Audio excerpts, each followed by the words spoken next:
Namaskar viewers, hello and welcome to Sansad TV. I'm Tina Jha, you're watching Perspective. On the show today, we're going to talk about the 2027 census. India has moved a step closer towards conducting its first fully digital census. Union Home Minister and Minister of Cooperation, Amit Shah, soft-launched 4 digital tools that will be used to conduct the census. On the 5th of March, these were released. Besides, he also formally unveiled the Mascots, Pragati and Vikas for Census 2027. The female and male mascots symbolize the equal participation of women and men in fulfilling the resolve to make India a developed nation by 2047.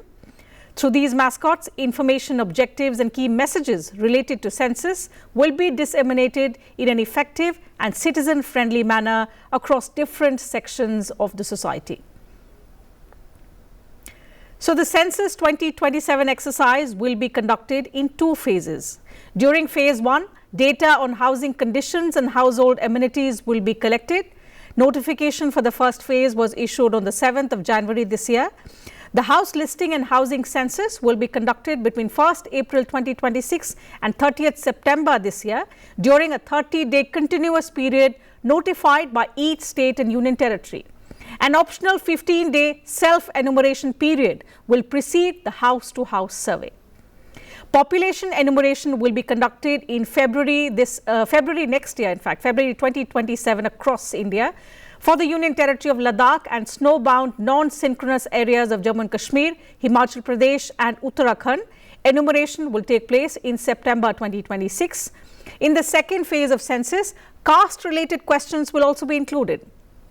The reference date for Census 2027 will be 00 hours of 1st March 2027 for all states and union territories except for the Union Territory of Ladakh and the snowbound non-synchronous areas of Jammu and Kashmir, Himachal Pradesh and Uttarakhand, where the reference date will be 00 hours of 1st October 2026. Also, the 4 digital tools that will be used to conduct the Census 2027 are House Listing Block Creator HLBC web application, which is a web map application that enables the charge officers to digitally create house listing blocks using satellite imagery. Then there's HLO mobile application, which is a secure offline mobile application for the enumerators to collect and upload the house listing data. Only enumerators registered on the CMMS portal can access the application. For the first time, the option of self-enumeration is being introduced. The SE portal is a secure, web-based facility that allows eligible respondents within a household to submit their household information online prior to the field operations. Upon successful submission, a unique self-enumeration ID will be generated, and this SE ID will be shared with the enumerator, on the basis of which the enumerator will be able to verify the information. Census Management and Monitoring System portal, the CMMS that I spoke about earlier. It's a centralized web-based digital platform designed to plan, manage, execute and monitor all census-related activities across the administrative levels. Officers at sub-district, district and state levels can track enumeration progress, field performance and operational readiness in real time through an integrated dashboard. The Center for Development of Advanced Computing, which is the C-DAC, has developed these advanced digital platforms to facilitate enumeration operations across the country. On the program today, we'll try to understand more about these tools, which will be used for the first time to conduct a census in India, which is also going to be the world's largest census exercise. To help us understand better, we are joined by 2 distinguished guests. Dr. S.K. Singh, he is former head, Department of Survey Research and Data Analytics, International Institute of Population Sciences, Mumbai, and Dr. Utpal Chakrabarti, founder and chief scientist, Gehna AI Lab. Thank you, gentlemen, for joining us on the program today on this very timely discussion. Before we delve deeper and understand how these digital tools will work, a quick remark from both of you on how big and transformative is this shift going to be. To you, Dr. Singh, first, India is moving towards its first fully digital census. From a technological perspective, if you compare it to the traditional paper-based census, how transformative is this going to be?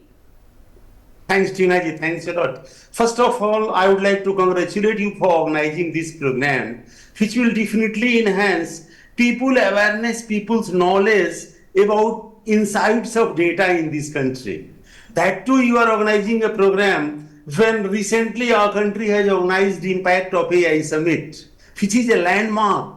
And this is the right time where everyone understands the importance of data, which is one of the 7 Ds, 7 pillars of development trajectory of the country. Fortunately, directly coming to your answer to your question, country is doing census first time, but I had the opportunity right from 2014 onwards, NFHS National Family Health Survey, which is being conducted by our government, which I have been leading since last 4 rounds, 2015-16, 19-20, 23-24, and most recent we have concluded.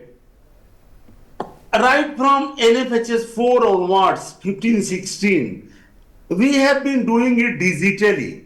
That is the first national, NFHS 3 was the first survey which was conducted digitally, completely eliminating the use of paper pencil. That is an eye-opener for the country that national level operations can also be done, and it has tremendous advantage.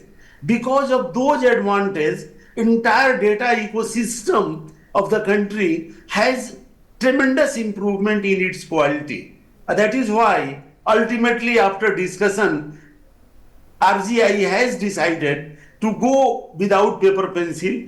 And Tina ji, not only RGI and Ministry of Health, for which I have been working since last 30 years, now I am superannuated after completing NFHS 6 field operations. Data has not been put in public domain. Probably within next 1 or 2 months, it will be out.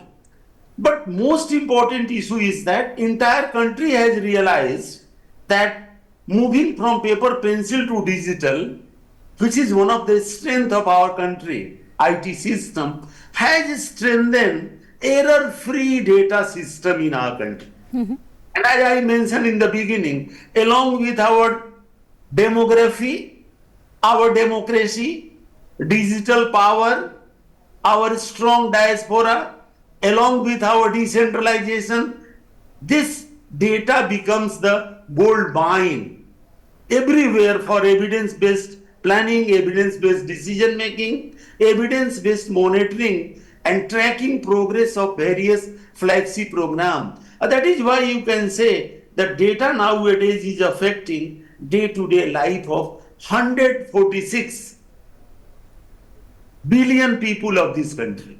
That has become the backbone. That is why this is a very welcome change for the nation. That is why I congratulated you for enhancing. Definitely our discussion will enhance people that how these 4 tools will be linked with dashboard of different ministries, and without no time, data on selected indicators will be there for use of public, use of government, use of our bureaucrats, use of our policymakers.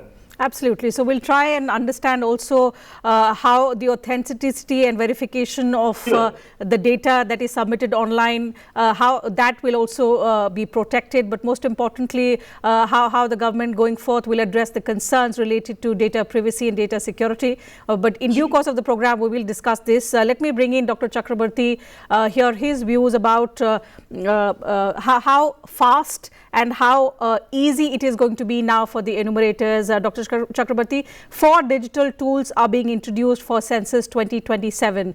What can you share with us and our viewers about these tools, making the enumeration process faster, more accurate, but most importantly, more simpler for the enumerators when they are conducting this exercise? Yeah, so I think this has been done in a very thoughtful manner. And recently I also visited C-DAC for some other reason. And I also came to know. Because these 4 tools are going to address the 4 pillars of the entire census process, right? So So that's where I think, and also the language part of it, because I think the HELO mobile application has been given in, will be released in 16 different languages first, and then probably it will be again extended. So what I can see is these digital tools today are very, very essential to do such kind of a big, what do you call, census across such a diverse country and such a big country. So it will bring efficiency, of course. Second thing, a lot of human errors that normally used to happen, that is going to go away. Third thing is also the tampering of data. Okay, sometimes it happens. So with digital evidences, it will be very difficult to tamper the data. And also the data that we are going to collect, this is going to become the backbone for any kind of analytics that we want to run. And we want to see the actual, the population, the demographics, the problem of the people, what kind of challenges are there, what kind of policies should come, and all those things. So this will become the base for the futuristic things. So what I see is like these four tools are the starting point, but the data that we are going to collect is going to be something significant for any kind of future policy making or any kind of evidence-based policy makings in the future. Since you spoke about such platforms operating at at scale and in a country like India, the Census 2027 is being described as the largest enumeration exercise in the world.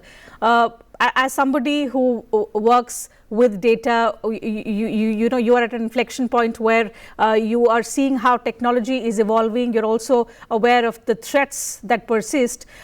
What is your assessment of some of the challenges that the developers would have faced in designing the tools and the platforms that can operate at this scale, and not just operate, but operate effectively and transparently? Because when you're conducting an exercise of this level, which is touted as the world's biggest census, the error margin has to be significantly, or I think it should be a zero error margin, isn't it? Yes, absolutely. I think C-DAC as an organization is quite capable enough to build this kind of large-scale projects, and I'm definitely sure that they have done the full justice to it. So as you rightly said, the first is the scalability of the applications that are being introduced.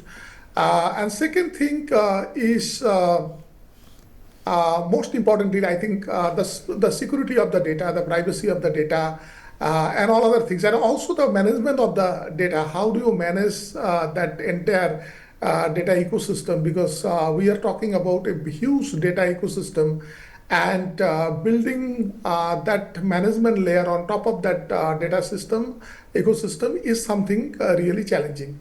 Now, from the application point of view, is of course scalability is something that is one need.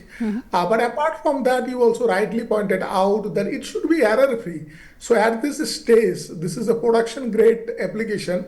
So when it goes to the public, when it comes to the hand of the surveyors, right? So there should not be any kind of bugs. There should not be any kind of these things. Okay, which is, so I think that level of precautions has already been taken, because C-DAC being a very mature organization, they have got track record of developing quite complex projects, as I know, because I also interact with them very frequently. So I think that has already been taken care. Okay, we'll also come back to you and try and understand about some of the safeguards that would have been built into these platforms to protect personal data of the people that will be collected. But one important highlight, Mr. Singh, that came out from that press conference where the Union Home Minister launched those mascots was, they said that for the first time, citizens will have the option of self-enumeration. How will the system ensure the authenticity and verification of the information that people submit online? Yeah, that opportunity is definitely there. This is the first time opportunity. We have never provided such opportunity, because reason is that and just now you are discussing the magnitude of the data, a number of indicators included in the survey. That's a different question. Data security is another question. A third one is this self-enumeration. Provision of self-enumeration, people will have to go online, open their own account, give their own login and password, and once that is entered, after entering, that will giving your self-identification number. That number will be there with you. Okay, but yeah, how to minimize any mischief in that? For that, definitely right now some Aadhaar type unique identification should be there. That will be there. I have not interacted with C-DAC people as I have been doing in case of National Family Health Survey, which is dealing about 1,000 indicator, around 1,000 indicator. Here you are going with only 100 or 150 indicator in case of census. But only difference is we are going with 1,000 indicator, only 700,000 household. But here we are going with 100 indicator or 120 indicator, but we are going to 30 crore household. That is the difference in magnitude. But the process is the same. Our digitization of information is following the same process. Our skips, our data protection, all mechanism are same. Only question is that cyber attack who can hack our data. I am 100% sure that if C-DAC can help us in doing that. Similarly, RGI is much more technically advanced. They are having much better facilities. They can hire agencies for protecting our data system. Server places can be decided in a very secured places. That is why there it should not be any problem. Since you spoke about data protection, let me take that across to Dr. Chakrabarti. It's true that when personal data of people is collected on digital platforms, concerns are bound to be raised over protection of that sensitive personal information, Dr. Chakrabarti. So even though we know there are mechanisms in place, but when you have such important data of people available on these platforms, the safeguards on these digital platforms have to be such that they make it safe, they make it hack proof, and they make it leak free. Yes, of course. I think there are strong mechanisms to encrypt the data into the data store that we have used here. So I don't know what exact data store has been used, but yes, I am pretty sure that they have taken measures to encrypt those data so that if any case somebody tries to steal the data, they will not be able to make any sense out of that data.